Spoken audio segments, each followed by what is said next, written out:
Today, more than twice as many people die from cancer than from AIDS, malaria, and tuberculosis combined. Breast cancer affects up to 1.7 million people today. Today we have a special guest with us, Tara Shuman, breast cancer survivor. Hello. Hello. Thank you for being here. You're very welcome. Thank you for having me. Tara, can you explain when you were diagnosed with breast cancer? Yep. I was diagnosed on August 8th, 2012, so a little over 2 years ago. What can you remember about that day? So I had found a lump in my breast the Friday, that was a Wednesday, on the Friday before. Actually, as a result of a friend of mine, I saw her. She's my husband coaches hockey, and it was his assistant coach's wife. So I had been with her, and she was going through breast cancer treatment. So I decided I should check. I had never checked before, and I actually felt the lump the first time I ever checked. So I had gone into my primary care doctor to have them check it out. She said, you're so young. She thought it was nothing. She said it must be a cyst. She pressed on it, it hurt. She said, it wouldn't hurt if it was a tumor. She said, just to be sure, we'll do a mammogram, which I'd never had before. And so the next day I went in by myself, just gonna get this done really quickly before I headed to work, figuring that it was nothing. And the mammogram actually showed something highly suspicious, and then they did an ultrasound, and on the ultrasound table, the radiologist told me that it was an invasive form of cancer. How did you feel when that sort of news came to you? And That's a very hard question. I would definitely say physically it was as if I was in a dream, that you couldn't even really process all of it at the time. I remember probably my first split-second thought was that if this hadn't spread, that I would beat it. And that was just a split second, I thought that. But then immediately kind of my mind took over, and all the things attached with the word cancer started going through it. And so it was just a really surreal experience. And then to have to call my husband, tell him, it was just a complete nightmare, really. That's how I would describe it. It just felt like a nightmare. How did your husband take the news? How was his response? Yeah, so I didn't have the biopsy. They biopsied it that day when I was getting the ultrasound. They took pieces of the tumor. And so I think so we didn't have the biopsy results back yet, obviously. Mm-hmm. So I think he really felt like there's no way that could be cancer. You're 32, you have no family history, you've been healthy your whole life. So I think he really thought that it would come back negative, even though the radiologist was very clear with me that he saw cancer, that he knew this enough to know this was absolutely cancer. So my husband was kind of, just on the mindset of we're gonna wait until the biopsy results come back and then we'll worry. Whereas I had kind of already started to understand, and started to process that this was going to be cancer. And so when I did get the biopsy results back, which was actually the next day, he then, I think, started what I had been going through the day prior, which was starting to accept that this was actually cancer. Interesting. What stage of cancer were you diagnosed with? So this is a crazy answer. I've never actually asked or been told by my doctor. I don't even want to know. I thought it would be too scary of a thing to find out. But truthfully, they actually don't always, they usually don't speak in stages anymore of breast cancer. They know so much about it that it isn't kind of as simple as stages anymore. Mm-hmm. Mine had not gone to the lymph nodes, so in one total freak out I had that it was an advanced stage, my husband did some research and said, it isn't. He told me you have stage 1 breast cancer based on what I've read. The tumor itself, they grade the tumor, basically how the tumor looks, and my tumor was a grade 2 tumor. But because it hadn't traveled yet to the lymph nodes or anywhere else, I'm incredibly lucky, because that's really can be a big difference sometimes. And And so, sorry, what was your question again? Just like I had something else to say, but I can't remember it. Well, we were just talking about So the the stages, right, but right. you were saying that there aren't Right. really stages, which is very interesting because Right. like it's so specific now. Exactly, and so one of the things that that they have studied so much about different types of breast cancer, that they know of this protein that lives on some breast cancers and not on others. And the protein is called the HER2 protein, HER2. And so one of the big things that they try to figure out is, does the tumor have the protein on it? And the protein is a very aggressive, very difficult, prior to just recently, it had been a very difficult protein that they weren't able to figure out. So it would travel throughout the body and it would make tumors in other places. And so it, was a type of cancer that you couldn't beat. And so mine is a HER2 positive cancer, meaning it was, that protein was on the cancer, which, prior to about 10 years ago would have just meant that this would have eventually spread and killed me. But they have a new antibody that they've discovered that is called Herceptin, and they give that to you for a year through infusion. So, you hook up to an IV and they just flow it into you for every 3 weeks for a year.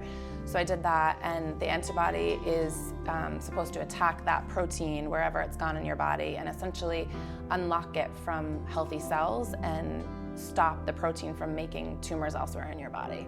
So because they know so many things now about breast cancer that they didn't know before, like the HER2 protein, they focus more on things like that rather than stages, because prior, even if you had a stage 1 breast cancer with a HER2 protein, your chances wouldn't have been as good, whereas they just know more now. So they've kind of, when I asked my doctor about stages, he said, we just don't really speak in those terms anymore. They speak about kind of early stage and advanced stage, and I'm very blessed to be in the early stage category.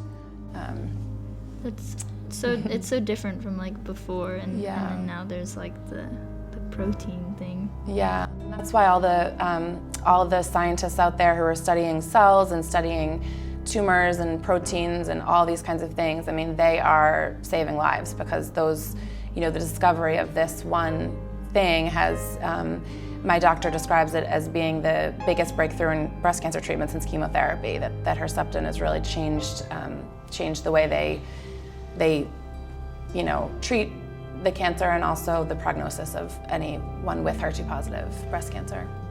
You were talking about like having to be hooked up to an IV. What's that sort of like what's all that like craziness like? Yeah. Honestly, I think one of the reasons why I've written about my experience and taken pictures inside the infusion suite at Dana-Farber is because I think that that was such a dark, scary thought for me, that that place back there where people get chemotherapy is just the worst place in the world, and it's really not. I'm really blessed to have been at be at Dana-Farber, where they have a lot of natural light, and so you're in this room and you have this very clean, very friendly space. So it's really not as scary as I had thought. And the actual infusion, there's 2 ways to do it. You can get a port where they insert, into your chest. They hook up to a central line and they put literally a port into you, so that whenever they give you your medicine, they just insert it into the port and feed the fluid in. I chose not to get that, and rather to do it all through an IV, which your veins do get very tired, so that it becomes very difficult for them to get the IV in. I think my last infusion, it took them about 5 or 6 tries to get the IV into my arm. But they did eventually get it in, and so they would just feed it, through that, and it, with some other complicating things that I would say were painful, the actual infusion part was relatively not that painful. That's actually surprising, because everyone always associates like negative things with like cancer treatment and all that. Does anyone else in your family like had breast cancer? So like, was there anyone sort of like that, something that kind of linked, or was it all kind of not a single person. Interesting. Yeah, so it was, I think that's why it was, partly such a shock, and also why I'm so lucky they went ahead with the mammogram anyway, because I remember her so clearly saying, with no family history, being only 32, like, this isn't breast cancer. And so the fact that even with that, she still went ahead and ordered the next test, I'm very, very grateful. Yeah. Do you think, is there anything that you can think of that would have led to this, or is just really just out of the blue? I think of that question pretty much every minute of every day, mainly because, I think any cancer patient, once they get into the kind of survivor mode, you're constantly thinking about what can I do to make sure it doesn't come back. And if it comes back, it's a totally different thing, because that means it's traveled, it means it's in an advanced stage, and it means that there's no way for them to cure it. They could treat it and delay, the kind of eventual death, but they can't necessarily cure it, and make it go away forever. And so I wonder about that all the time. I have started to do things differently. I bought organic, I buy organic food. I never used to do that. I used to kind of laugh at people who bought organic food and wondered why they paid more for it, if you could just get it cheaper and not organic. And I don't know, I wonder if it is something to do with the pesticide or chemical, or, I buy organic milk so it doesn't have the hormones in it. I, use different lotions and took all the chemicals out of that kind of stuff in my life. So I've tried that, to take basically chemicals out of my life, but there's the other things that, my oncologist told me to do to stop the cancer from coming back, which is eating well and exercising, not drinking a lot. I've done those things my whole life, so it was really not much I could change in that respect. Yeah. Can you expand on sort of how your life has changed, how you conduct your life now after surviving? That's a great question. So many different ways. One, I think, is that when you go through something like cancer, or really anything that's really a huge life challenge, whether you've lost somebody, or, there's so many different stories I've heard. I think one common thing that happens is you just realize your own vulnerability, and you realize that that you're by no means invincible, that, someone who has done all the right things their whole life can still get cancer very young. And when you get in the cancer world, you start to meet a lot of people, and you start to see that it doesn't always end well for a lot of people. And so I think there's just that thing in the back of your head always, that's just understanding your own vulnerability on this earth, and that colors everything. I spent the weekend kind of turning around all the clothes for my kids. I have a 3-year-old and a 6-year-old, and getting all the summer clothes out and putting the fall, winter clothes in, and doing that, the whole time I'm thinking, will I still be healthy when I turn, those back into summer? So it's like every single thing you do is kind of just colored by this, will I be okay? So that really that's 2 years away from my diagnosis. That still really hasn't changed. I think maybe I think about it a little bit less, but it's still pretty much always there. Mm-hmm. Definitely just scared of any sort of physical pain. I feel like I've, never been before. Yeah. So I'll get I'll feel a bump. I've had a sore throat. So my husband says, it's your gland is swollen because you've had a sore throat. But of course, all I do is sit for the last couple of days and feel this. And so then he tells me that it hurts because I keep pressing on it. Yeah. So it's, any pain you feel is very, very scary. So that's definitely a difference. And then there are honestly just countless positive things that have come from it.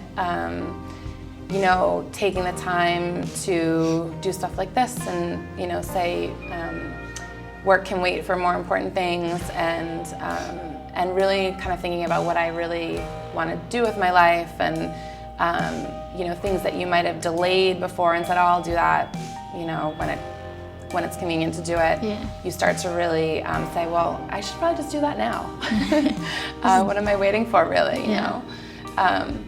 So yeah, there's so many good things that have come from it. I've met so many amazing people, one of which is in this room right now because she works at the high school, through this.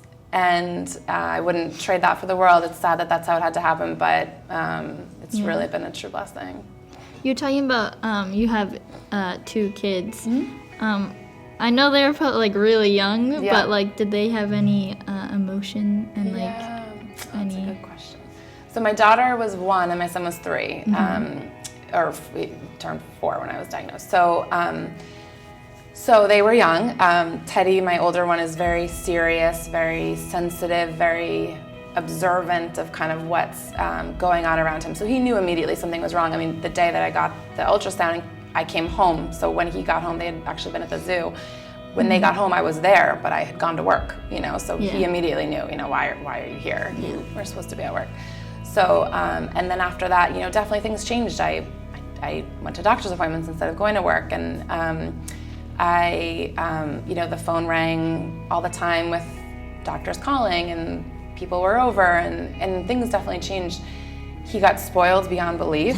Like, honestly, I think the child's life got even better as a result. But he definitely noticed, and eventually I spoke to a woman a psychologist at Dana-Farber, and she really said that you should use the word cancer with him, that you should explain what's going on, on a level he can understand. And so I did, and he's great. He talks about it. He's draws pink ribbons all over everything, even though I'm not a huge pink ribbon person, but he puts them on all of his drawings at school, and he's been great. He's very sensitive about it, but he's been great. My younger one, who's now 3, is just a little spitfire, like doesn't really, she's in her own little world. She kind of, she's so, and so she just, the only time I'd say that whole entire thing really affected her was when I went bald. And she definitely, I shaved my head first before it all fell out, and when I came in, and she saw me bald for the first time, was very, very upset for about a minute. Really, because she just didn't know who I was, and so she was only 1, and so she knew my voice, and I think she could place my face, but she didn't really know what had happened, even though I had really talked to her about the fact that this was going to happen. I think she couldn't understand. So she was upset for that, and then after that, thought it was fun and would rub my head and call it fuzzy and couldn't have cared less, and I never wore my wig, so she, actually one time I put it on because I just kind of felt it was a couple of months of being bald, and I said, just be fun to just put it on. We were going out, and they were like, looked at me like, what is that strange thing on you? Like, take that off. They didn't like it.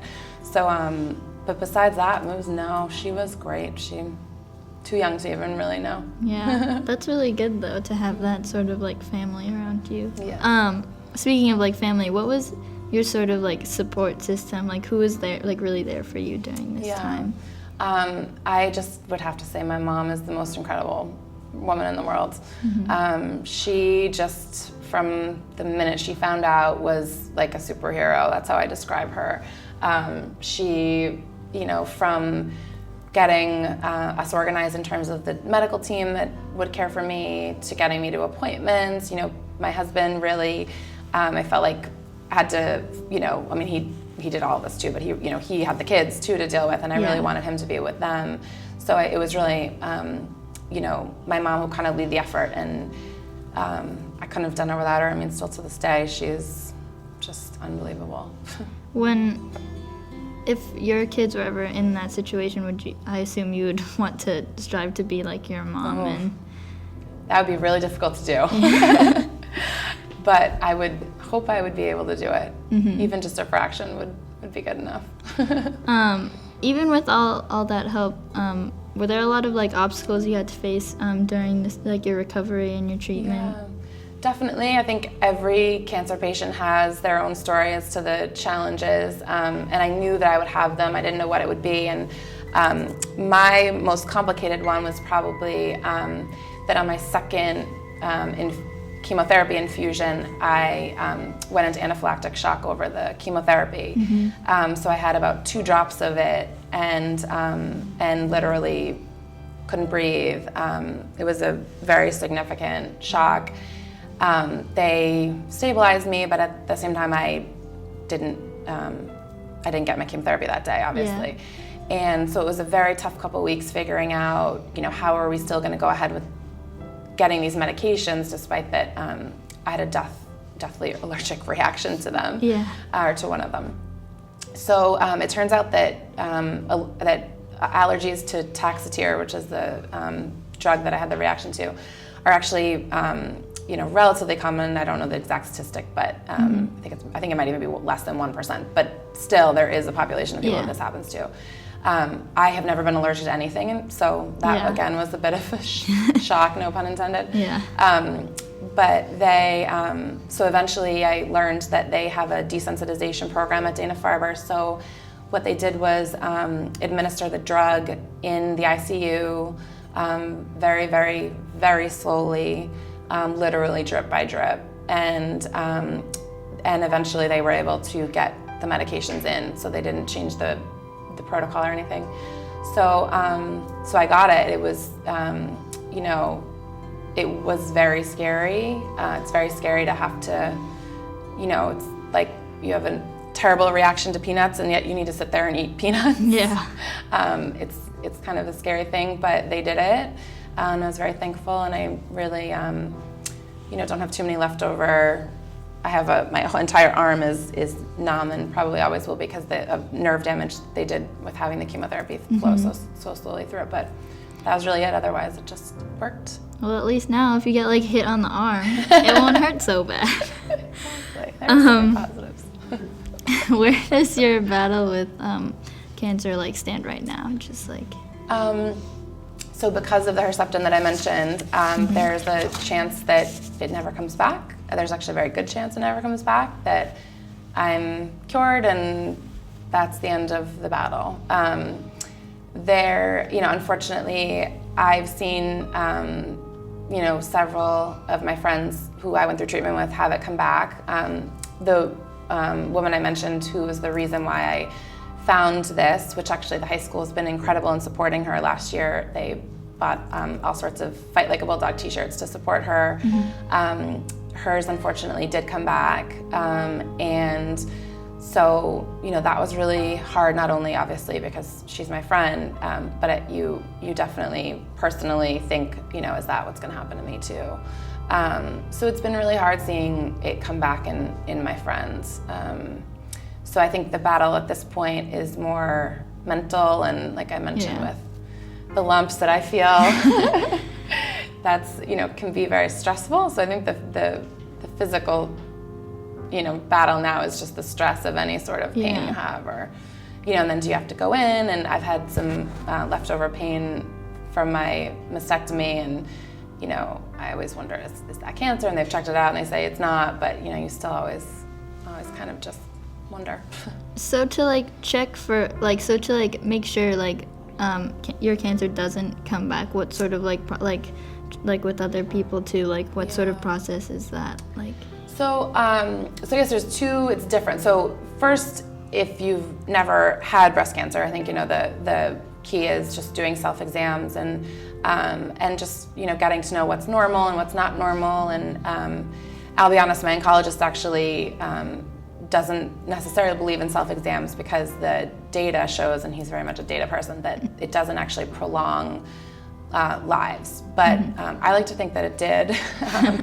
And obviously cancer treatment is a lot more hopeful when you've caught it early stage. So the self-exams, but once you have had it, it's a matter of it returning in the metastatic state, so meaning that it spreads somewhere else. So that's what's so hard about it, is there's nothing to do, if it comes back in your bones or your liver or your brain or your chest wall, or there's not necessarily any, that's just why every pain is so scary, and every headache is scary, and every sore throat is scary, but because you don't know where it could have gone. But it's really just a matter of, being hopeful about the medications you did receive, and knowing that, and trusting that they did what they want them to have done. What's it like to have after having breast cancer and meeting all those people to see those people still go through things, or even survive as well? What's that emotional? I think it's, you asked before how much did cancer change you, and I think in a lot of ways I'm the exact same as I was before, and that is that that I am really sad. I get really sad when I see other people upset. I've been like that since I was a little kid. My poor son is like that way too much.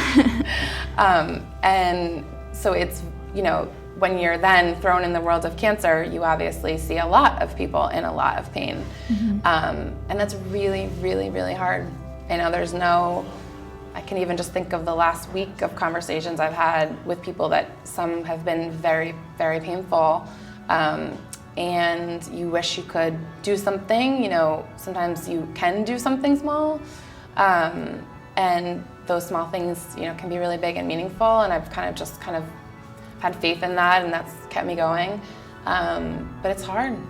There's no really way to always spin something to be positive. You know, it can just be really hard. Yeah.